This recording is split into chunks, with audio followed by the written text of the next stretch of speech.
let's watch this video together. What you're saying more black people get abortion. Yes. So I looked Okay, it up. why is that, white lady? White lady, why do more black people get abortion? Because abortions are based on what? Lack of access to resources. No, because abortions disproportionately happen to impoverished people. Why are black people more impoverished than white people? Because of white supremacy. So thank you for pointing out that people that have been forced into poverty through systemic racism of the last 200 years are forced to abort their baby more because of the lack of resources to be able to raise a baby, and then you as a white lady use that as your talking point to take the health care away from those same women that are suffering in those same impoverished neighborhoods because you don't want to acknowledge the white supremacy behind it all. This might be a hot take, but a lot of white people are not happy. There are 3 reasons for this. The first is that there is just a general idea of just hyper-individualism and hoarding of resources. A lot of them are extremely stingy, don't tip well, and also don't donate to local charities. They're very isolated, and what few friends they have, their connection is built upon shared bigotry, which is obviously not a strong connection. Number 2, a lot of white people feel a sense of emptiness. They have the job, the car, the career, the kids, the Bible, but they don't feel that sense of fulfillment. Men are the mental health problem in this country. Jim Crow, white men. Slavery, white men. Segregation, white men. Concentration camps for Asian Americans in the late 30s and early 40s. 1,800 people died. How many black people were hung from trees? 8,000. Let me guess. Oh yeah, once again, white men. The gun violence? 98% are men. 84% are white men. U.S. citizens. I see a trend. How about the Middle Passage where 1.2 African Americans died? Oh yeah, once again, white men. Why was the Second Amendment written? Let me think. So black people couldn't have their freedoms. So the white men could once again control them. Who's in the White House? An adjudicated rapist, convicted felon white man. Wow, I see a trend. But somehow Americans are just begging to blame a trans person, a non-white person. See, what happened to George Floyd is symbolic of what's happening in this country. The white man putting his knee on the neck of a non-white person and sitting there in broad daylight with the balls to say, who's going to stop me? And that's what we're seeing right now. So that's the question that we need to ask ourselves as a fucking country. Who's going to stop them? Because I'm just one person here. Now, I don't know about you, but I got friends and family that are sitting behind the white privilege, and I want nothing to do with them. Not because of who they are, because their lack of action. Martin Luther King said, history is going to remember not the people that did bad things, but the good people that stood by and did nothing. Because once again, the white man is hiding behind their privilege while everybody else is getting treated like absolute fucking garbage.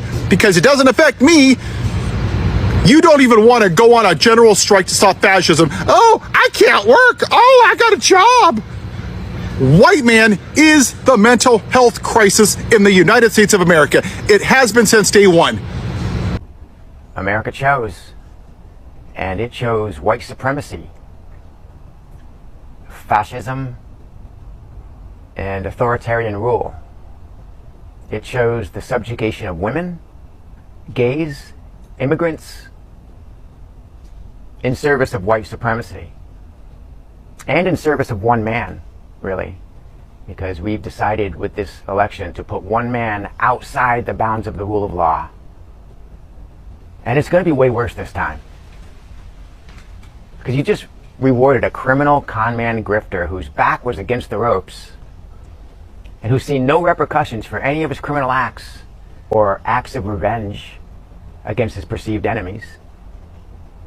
You've given him carte blanche to do whatever he wants.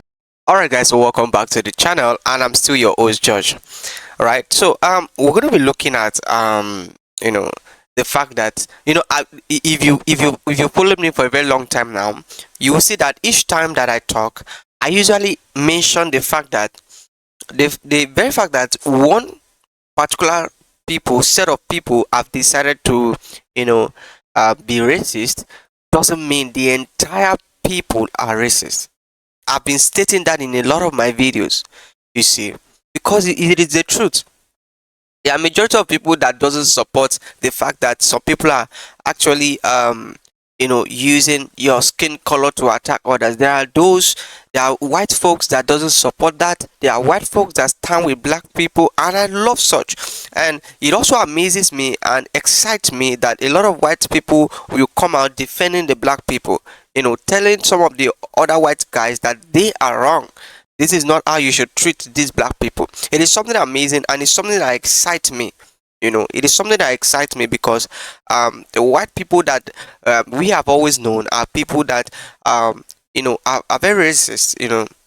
They don't like any part of people of their skin color to come close to them. It reminds me of one time I saw a video of a black man in one of the Chinese countries. The way this black man was being treated, to me, it was amazing. You don't see a black man being treated that way often. They gave him respect because his skin color was different. So they give him respect. That kind of respect where when a white person comes to a black community or a black country, they give him that kind of respect. I was so amazed. So our conversation today, let's look at it, and I'll be right back. Don't forget, if it's the first time my channel, hit the subscribe button, like the video. Watch this. White people, let's talk about it. Let's talk about our violence, white violence. No more deflecting, no more blaming everything on everybody else. Let's confront ourselves. White people in America, our history is so extremely violent. And instead of confronting that, we continue to blame other people for the issues and the problems in this country, instead of just taking ownership of our part to play in everything, which is a huge part. Can we stop scapegoating other groups of people, please, and just look at ourselves? So I see, once again, we've had it put into our face that white folks, we are the problem. We're the problem. We're the problem. Our refusal to honestly deal with our history of hatred, racism, genocide is a problem. Our inability to see where the unhealthiness of our culture is the problem. Our inability to see how racism and Christianity all tied up in together is the problem. And the biggest problem is that we do not see we are the problem. God bless everyone. Have a beautiful afternoon. Whiteness before this app goes kaput, specific to white people in America, which is kind of me. There are these conversations we have about imposter syndrome, like I have imposter syndrome, I have imposter syndrome. And for a white person, the reason that you and I have imposter syndrome is because we are imposters. To be born white in America is to be born a settler. Even if we don't own land, the cultural implications of colonization and the power structure means that we have a settler psyche. That's how our brain works. That's how we think. That's how we go. In the entirety of the sense of self in whiteness for white people is a fabrication. It is a lie. It is pretenders. We are imposters. That's why we have imposter syndrome, because we are imposters. Why do you think white people, especially white men, me, why do you think we're so fragile? Why do you think we can't handle conflict? Why do you think we run away all the time? Why do you think it's because we have a fragile sense of self, a fragile ego, and we're fragile because we are trying to keep up this charade of being superior, which is a fucking lie. The irony of a superiority complex is a deep sense of misery and fragility that makes life not enjoyable, because we are actually living counter to what is true to humanity, which is that we are all the same fucking species, meaning we are all equal, we are all worthy and valuable to the same fucking degree. But because we have so distorted that, because of our ancestors have so distorted that, maybe I should point down, they're certainly not going there. Because of that distortion, we are born in this psychological framework where we have this really fragile sense of self, and we're just trying to keep up with the Jones, keep up the fucking charade, and we don't do the fucking work internally to actually figure out how to root and ground ourselves in some sort of values, to respect the humanity of others, to respect the humanity of ourselves. And so we just pretend, and then we feel terrible. I'm an imposter, they're gonna find out, and then I'm a fraud. Well, you're a fucking fraud, and so am I, because we're fucking white Americans. Now, this is a little bit different for men and women. There is an imposter syndrome that exists under patriarchy for women that I'll never understand. And so I'm just speaking to the white portion of this. But if you are white, even if you're a woman, it's a little bit different, obviously. But like white people in general, we are fucking imposters, man. And we gotta confront that and look at it dead in the mirror, because do we want to be fragile forever? Do we just want to like not be able to deal and handle conflict forever? Do we want to do this bullshit right to comfort forever? And I'm looking myself in the mirror right now. This is what I realized this whole last year. I am a fraud. I am a fake. I am a pretender. That's who I have been. That's not who I need to continue to be. There's a better world. There's a better life. There's better relationships. But the longer we run away from this shit, the longer we fucking hide, where are we gonna get? We're never gonna be good community members. We're never gonna be able to practice actual revolutionary values. We're just gonna keep in the same fucking bullshit, distant, non-intimate, fake, imposter shit. We have imposter syndrome because we are imposters.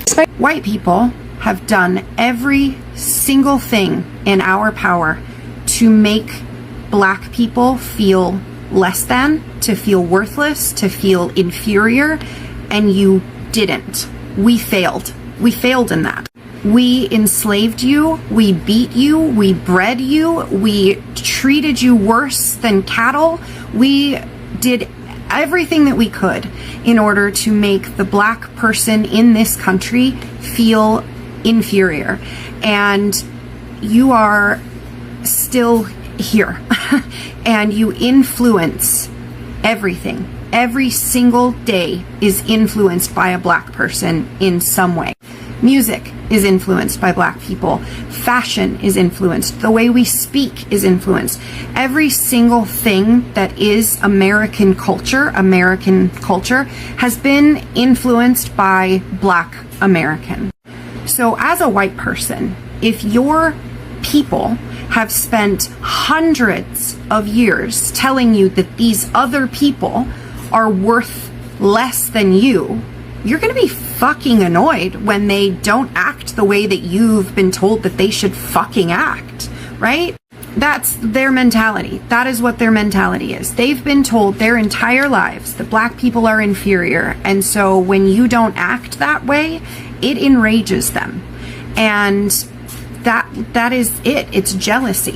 The community that black people have in every situation, Montgomery, there was a hat thrown in the air and you guys jumped into action. It was, I am so trying to be respectful. I really not trying white woman tears this. Black women have the DNA for every single human on the planet. It is in your bones. You make it. And that is magic. So it's another, it's like, I don't mean this in any disrespectful way. They're playing their role. It's just like the heteronormative way of life, right? Like you're assumed straight until you come out because that's what everybody does. Everybody does it. And so we all play our roles that we are assigned, but black people in this country are not playing the role that was assigned to them in the mentality of white people. You guys aren't taking out our garbage. You're not taking care of our children. You're not in the fields. You know, you're educated. You are highly educated. Like, again, you are more educated. Black women are more educated today than every other class of person. And that happened in less than 50 years. It is jealousy. It is rage and the fact that you guys are not playing the assigned role that they think that you should be playing.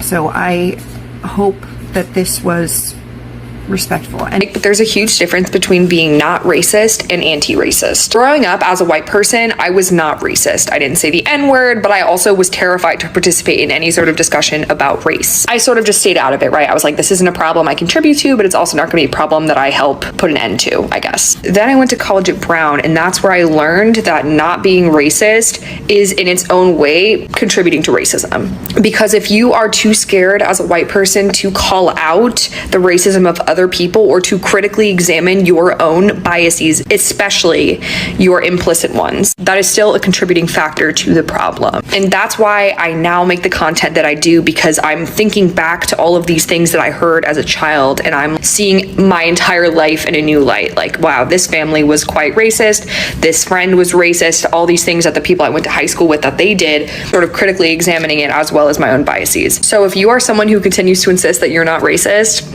you're probably contributing to the problem. So black people are taking white jobs. China gave us the China virus. Haitians are eating pets. Puerto Rico's a floating island of garbage.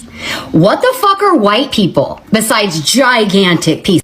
That video was taken down after it went very viral because apparently there was a whole bunch of people who didn't like me talking shit about the white folk. But I'm here today on November 6th, the day we literally lost our democracy, to tell you that white people are the fucking problem. We've always been the problem, and we're always going to be the problem. I am not one of those fucking pick-me girls, okay? I am on all the marginalized groups' side. I will say fuck the patriarchy to anyone who will listen. This right here, this Donald Trump presidency for 2024, white. So it's, we let all of our black and brown and gay and lady friends, we let everyone down. Yep. You can only blame you, white people. And I'm trying to make this video so it doesn't come down because you are the fucking racists in this country. Yep. I mean, you are the ones that called every marginalized group a slur. Not the other side. Have the fucking day you deserve. Racism devastates people from the global majority the most, obviously. Let's be really clear about that. But whiteness carries a cost for white people too. And I wish white people could get that into their heads. It shows up in how isolated we often are. In regions like the Northeast and Wales, over 90% of people are white British, and a third of white Britons say they have no friends from a global majority background. I mean, think about what that means. We are cut off from whole worlds of perspective, from different ways of thinking, problem solving, creativity, ideas, joy, humor, you name it. Instead of gaining resilience through difference, we stay small and we stay shallow and we cling to sameness, and I guess we call that normal. Whiteness looks like power, but it's really a cage. It cuts us off from the richness of life itself. Racism dehumanizes people of color, but it also diminishes white people. And anti-racism isn't charity work, remember. It's how we open the door to fuller humanity, connection, and possibility.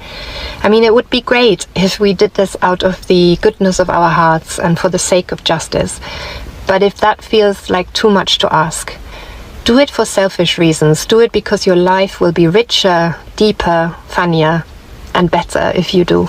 Can we stop, for once, at least, maybe in our nation's history, stop trying to blame white-on-white crime on black people? Can we stop it for once, at least, please? Like, we all knew when Charlie Kirk was killed. We knew who this was going to be. We knew who the suspect was going to be, a young white man. We knew it. And yet, some people tried to spin this to say it was something else. And now threats are being lobbied against black students at universities. Black HBCUs are being threatened to be blown up. I think 4 of them had to shut down yesterday and today because they had to deal with bomb threats.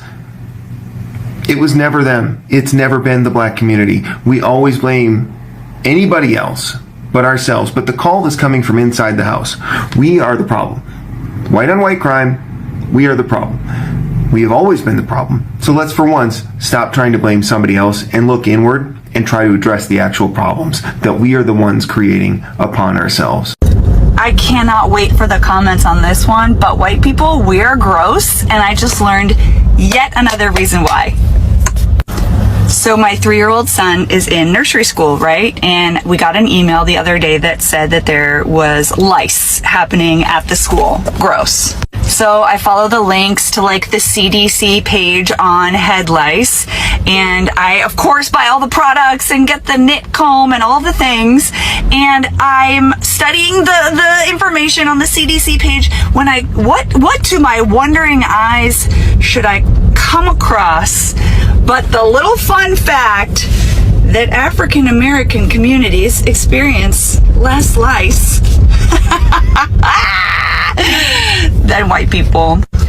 it just makes me think of what a nice compliment that is to the TikTok I saw the other day. Oh, I wish I could remember who created it, with the guy talking about how when the Europeans came here to the US, then, you know, Turtle Island, the indigenous people could smell them like football fields away, and they were like so repulsed that they begged them to bathe, and they taught them how to have appropriate levels of hygiene.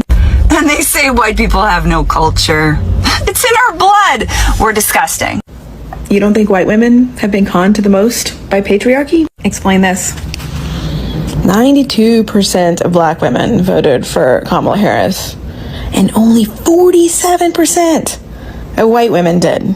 So more than half of white women voted for a patriarchal rapist. Why? Because they were the most conned by patriarchy. Sure, patriarchy runs thick in all of us, and we all do have to deconstruct. But because of patriarchy's intersection with white supremacy, it hits different for white women. White women are told, yeah, white men might be the most powerful in society, but you can live in their houses. You can have access to the places where these men go, to the places where influence happens. You can just influence your husband to get the world that you want, because your husband will be the most powerful in this society. Patriarchy says, yeah, you have to submit to men. Men will always be higher than you, but you get to be higher than everyone else. And this is how patriarchy subtly convinces white women to help them enforce white supremacy culture. It says, yeah, you can't be at the top of the ladder, but we'll give you the second rung, higher than the rest of them. Patriarchy doesn't make the same promise to black women or to Latino women. It doesn't work so hard to con them because it knows that they're likely already sufficiently oppressed by white supremacy and likely capitalism too. Patriarchy does its best to get white women to buy into the idea of hierarchy. It needs us to, because if we didn't, we alone could be the force that changed the tides. There are enough of us. So what it tries to offer us instead, in order to entice us to play the patriarchal game, is it says, but you can be not like the other women. You can be better than the other women. You can be the cool girl or the sports girl or the trophy wife. While all those other women are getting oppressed because you're the exception, that's right, you're going to be the exception, then you will get treated better by patriarchy. Patriarchy won't forget about you and render you invisible when you're in your 40s like it does those other women. You're special. If you're just self-sacrificing enough and you prioritize your children and your husband, oh, there will be a bright future waiting for you. Don't listen to those other older women. They're just bitter because they're not special like you. You're different. Patriarchy barely plays that game with other women. That is a game designed for white women. It's why white women are so competitive with each other, because they all think they're vying for the slot of the special woman, the exception to the rule that applies to other women. Little do they know there was never any such exception. That carrot is like the bunny that the greyhound is chasing around the track. It always just seems to elude them. By the time they figure it out when they're in their 40s and they start getting treated like they have no value, well, by then they'll just be discarded, while their husband gets somebody younger who doesn't yet know this, and then that younger woman will be told, you're the exception. It won't happen to you. Just wait, you will be cherished forever. White women need to own our shit. You should be really embarrassed by this. Go ahead, be on the wrong side of history. Listen, Shaquita. Isn't that racial profile? I'm not stitching this to stitch for this woman to understand anything, because there isn't a chance she's going to until she needs other women. She just won't understand it until she needs other women. Because white women are the problem. White women are the problem. I am the problem. So I'm trying to be part of the solution. I'm trying to help white women understand that the reason that you're going so hard is because a man told you to go that hard. And men are getting you to do their bidding war for them and go against women. You know, I am a woman's woman through and through, have been my whole life. I have never, will never, and don't need to ever be a pick-me girl. And it's really sad that white women are the problem. But we need to be part of the solution now. Alright guys, so welcome back to the channel, and yet again we are going to be looking at this conversation that we have, where the white folks are actually realizing some of the mistakes or some of the things they have done, and they are ready to make amends, you see. And it's a lovely thing. It's actually a very lovely thing, because like I've always said, not every black or white person actually is a racist, but there are many people who do not support it, because why would you, if such is done to you, you won't like it in any way. So why will you want it for some other person just because the person skin color is actually different? See, um, yeah, a lot of things, and I'm going to summarize many of the videos you have seen so far. And the first one is that it confronted systematic privilege and scapegoating. You see, instead of them to address a lot of things going on, you know, they argue that instead of confronting these historical root causes, mainstream culture frequently scapegoats black, brown, and immigrant community for societal problems. You see, so instead of them addressing, that's the first point. Instead of them addressing some of the things that is ongoing in their nation, they are now pointing hands at the black people, that the black people are the problems. Does that make sense? That's the racism on its own. How does that make sense? A lot of things going on in your country, you are supposed to talk or work towards achieving that and making sure that that works out. But here you are confronting the black people or pointing hand at the black people that they are the problem. That's the first point that you notice in this video. See, and that's actually bad. And the second point is that one creator, actually one of the people that spoke, actually reflected on what he calls settler the psyche and the charade of superiority. That person actually suggested that the deep seated anxiety or imposter syndrome many white Americans feel comes from living in a distorted hierarchy that claims one group is superior rather than accepting that all human beings are fundamentally equal. Exactly.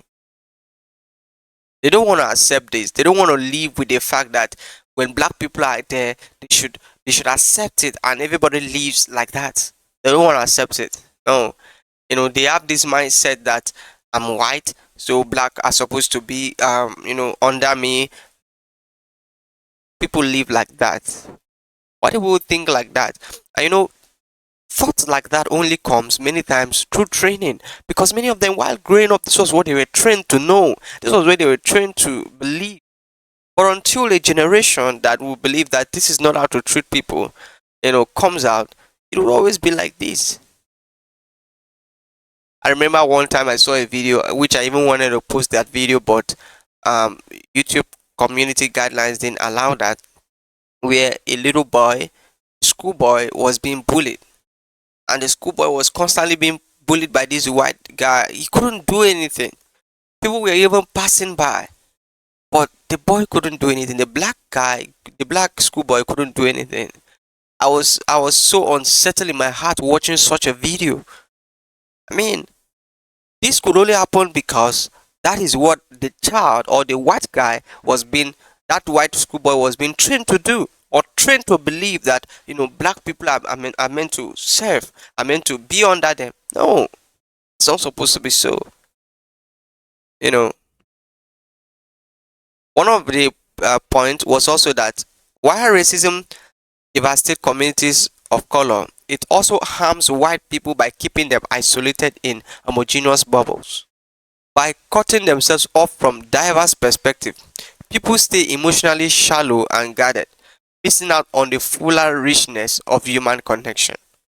See, because of these things, many of them stay away from many of the black people. They distance themselves, not knowing that this is actually bad for them. Because one thing is that when the black people stands out for you, when the black people loves you, when they love you, it's always with all their heart. When they stand up for you, they are going to go all out to make sure that you are okay. That's black people for you, and that's why many of these white people are coming out to say, why are the black people not talking? Why are the black people not doing this? Why are the black people not doing that? Because they know that when black people gets involved, it's always a joy. It's always a joy, and they get things done. They use the energy that they have to get things done.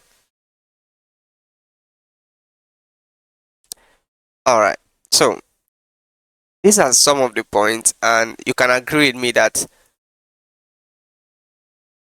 there is no need for anybody to love racism. There is no need for it. I like it that many of the right people are realizing this and are coming to speak about it, challenging each other on the fact that they shouldn't treat other people like that. I like it. You know, let's assume that you said you are from a so and so race. Don't look at your skin, right? What will somebody use and identify that you are from America? Nothing. Nothing. If you go to some other country that are white, nobody knows you are American. You know, just because they are looking at you. So that tells you something, that the color of your skin doesn't matter.